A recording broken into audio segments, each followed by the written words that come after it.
अस्सलाम वालेकुम। अच्छा, आज हम स्टार्ट करने वाले हैं CSS3 को या CSS को।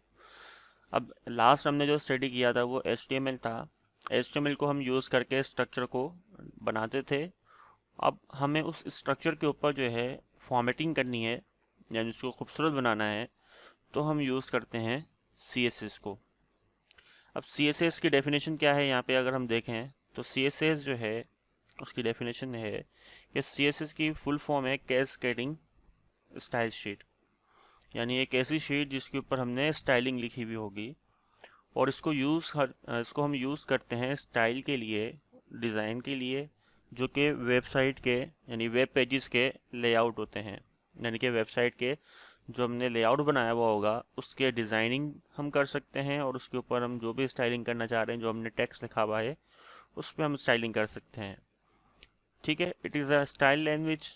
अब जो CSS है, जैसे हमने HTML का पढ़ा था कि HTML जो है स्ट्रक्चर लैंग्वेज है, इसी तरह CSS जो है वो स्टाइल लैंग्वेज है, क्योंकि हम इसके थ्रू स्टाइलिंग बताते हैं।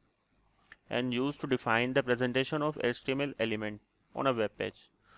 और डिफाइन करने जो से हम CSS से डिफाइन करते हैं वो HTML की प्रेजेंटेशन है, कि कौन सा HTML का टैग जो है वो कैसा दिखेगा आपके वेब पेज के ऊपर। तो ये CSS से हम डिफाइन कर सकते हैं उसकी प्रेजेंटेशन। अब यहाँ पे कुछ थोड़ा सा लिखा हुआ है कि CSS can be use to define colours, font, border and the layout of web page. CSS को हम यूज़ कर सकते हैं डिफाइन करने के लिए, कलर बताने के लिए, ठीक है, फॉन्ट स्टाइल चेंज करने के लिए, बॉर्डर्स लगाने के लिए, और बहुत सारी चीज़ें होती हैं जिसके थ्रू CSS के थ्रू हम काफ़ी सारी स्टाइलिंग जो है वो डिफाइन कर सकते हैं, जो भी हम वेब पेज के ऊपर हमने डिज़ाइन किया होगा। अब आगे बढ़ते हैं। कोई भी लैंग्वेज हो, उस लैंग्वेज को लिखने का तरीका भी होता है जिसको हम सेंटेक्स बोलते हैं। ठीक है, तो यहाँ पे सेंटेक्स किस तरह से है अभी आगे यहाँ पे देखते हैं कि CSS को यूज़ करने के कितने तरीके हैं जिसके थ्रू हम CSS को अप्लाई कर सकते हैं HTML पर। तो 3 तरीके हैं जिसके थ्रू आप CSS को अप्लाई कर सकते हो। फर्स्ट है आपके पास इनलाइन CSS। अब इनलाइन CSS क्या होती है, इसकी अलग से डेफिनेशन वगैरह लिखी हुई है, वो हम अभी देखते हैं। एक इनलाइन है, दूसरा है इंटरनल CSS, तीसरा है एक्सटर्नल CSS। ये 3 CSS हैं, इनके थ्रू हम CSS को बता सकते हैं। अब यहाँ पे सिंटैक्स की बात हो रही है, तो लिखते कैसे हैं CSS को, या आपने अगर लिखा हुआ तो उसमें उसको कौन सी चीज़ क्या है कैसे पहचानोगे, उस चीज़ को अभी हम देख लेते हैं। तो एक चीज़ याद रखें, जिसके ऊपर हम CSS अप्लाई कर रहे हैं वो हमारा सेलेक्टर कहलाएगा, क्योंकि उसके ऊपर हम CSS को अप्लाई कर रहे हैं। उसके बाद यहाँ पे कर्ली ब्रैकेट आ गया। ठीक है, अगर ये इंटरनल में होता है और एक्सटर्नल में होता है कर्ली ब्रैकेट्स।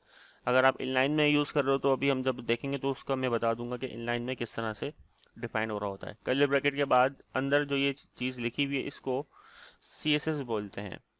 अब CSS की फर्स्ट, या इसको बोलते हैं डिक्लेरेशन। CSS हम डिक्लेयर कर रहे हैं यहाँ पे, और उसके अंदर जो है सबसे पहले आपके पास आती है प्रॉपर्टी। अब प्रॉपर्टी यहाँ पे नाम जैसे लिखा हुआ है कलर, और फिर उस प्रॉपर्टी की क्या वैल्यू है, यानी कि कलर जो है वो ग्रीन है तो ग्रीन जो है आपका वैल्यू कहलाएगा। अच्छा, प्रॉपर्टी और वैल्यू दोनों को सेपरेट करने के लिए यहाँ पे कॉलन लगाया हुआ है, जिसके थ्रू प्रॉपर्टी और वैल्यू अलग हो रही है। और आखिर में हमारे पास यहाँ पे है टर्मिनेटर। टर्मिनेटर क्या कह रहा है, टर्मिनेटर बता रहा है कि ये जो प्रॉपर्टी है वो यहाँ पे क्लोज हो गई है, यानी कि कलर यहाँ पे एंड है। अब ये एंड करने का मकसद ही यही है कि आप दूसरी प्रॉपर्टी यूज़ कर सको। अब जैसे यहाँ पे दूसरी प्रॉपर्टी यहाँ लिखा हुआ है फॉन्ट साइज। अब यहाँ पे 2 वर्ड आ रहे हैं तो 2 वर्ड को कनेक्ट करने के लिए बीच में ये डैश लगा दिया।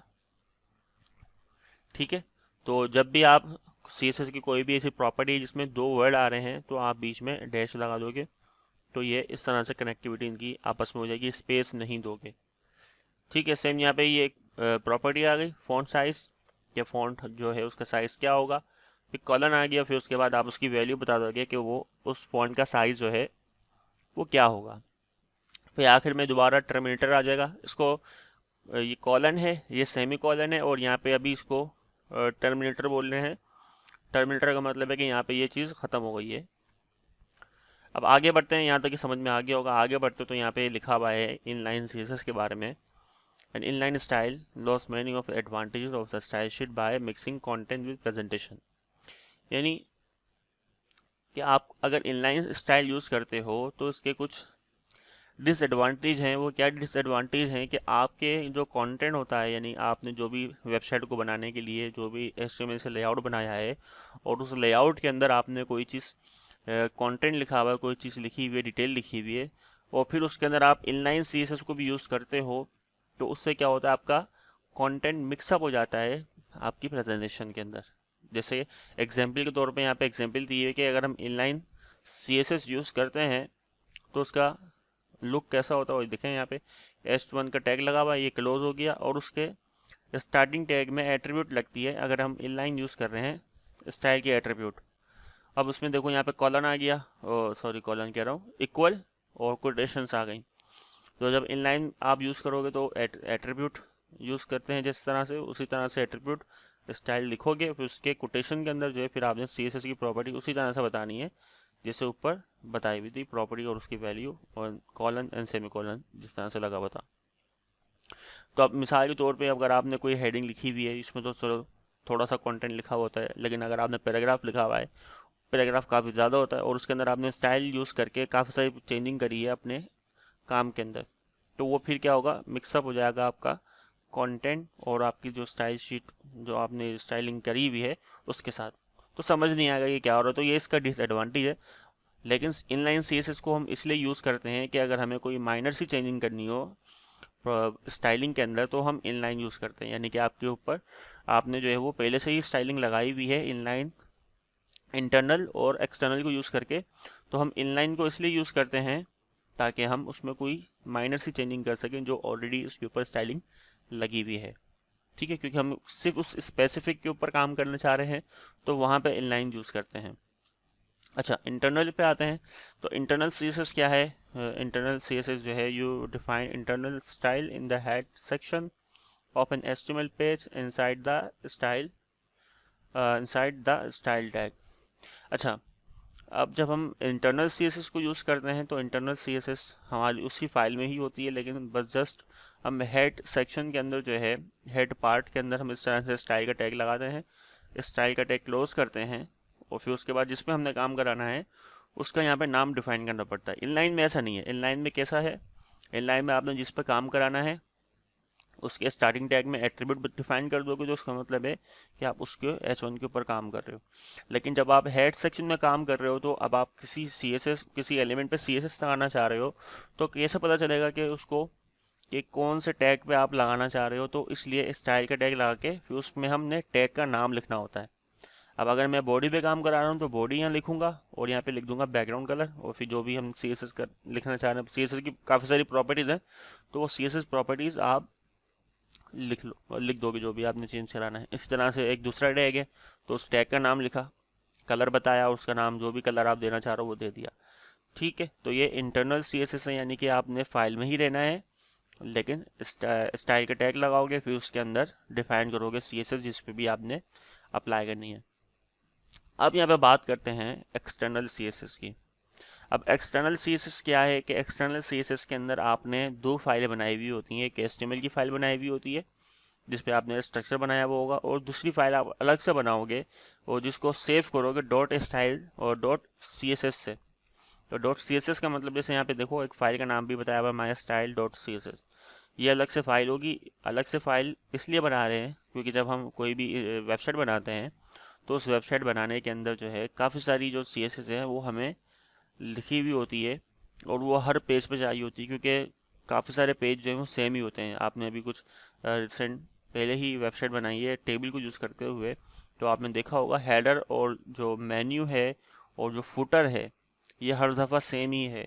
तो अब आपने हो सकता है ये किया हो कि आपने कॉपी पेस्ट करके सिर्फ बीच वाला काम जो है वो चेंज किया हो, क्योंकि वही चेंज है, बाकी जो सब चीज़ें सेम ही है। अब इसी तरह से उन पे जो स्टाइलिंग लगी हुई है वो भी चारों पेज पे चाहिए। तो फिर हम करते ये हैं, हम अलग से एक फ़ाइल बनाते हैं और उस फाइल को चारों फाइलों से लिंक करवा देते हैं। तो उन पे वो जो भी चीज़ें होती हैं CSS की, हमने फाइल पे बनाई हुई CSS की, वो उन चारों फाइलों पे लिंक अप हो जाती है। तो उस पर जो भी जिस पे भी हमने काम कराया वो उसके ऊपर काम अप्लाई हो जाता है। तो इसलिए इसकी इम्पोर्टेंस ज़्यादा है एक्सटर्नल की, क्योंकि जब आप ज़्यादा कोड लिखोगे तो अगर एक ही फाइल पे लिखोगे तो एक ही फाइल आपकी हैवी हो जाएगी थोड़ी सी केबीज के अंदर। लेकिन अगर किसी ऐसे यूज़र के पास खुलती है वो फाइल जिसके पास कनेक्टिविटी, इंटरनेट की कनेक्टिविटी थोड़ी डाउन है, तो वहाँ पे जो है वो फाइल लोड ज़्यादा लेगी। जैसे अगर आप देखो दराज की वेबसाइट खोलो तो प्रॉब्लम क्या होती है कि वो लोडिंग में बहुत प्रॉब्लम होती है, यानी कि लोड होते होते जो है वो काफ़ी टाइम हो जाता है। तो ये प्रॉब्लम होती है इसी वजह से, क्योंकि आपके एक ही पेज के ऊपर काफ़ी सारा कोड लिखा हुआ है।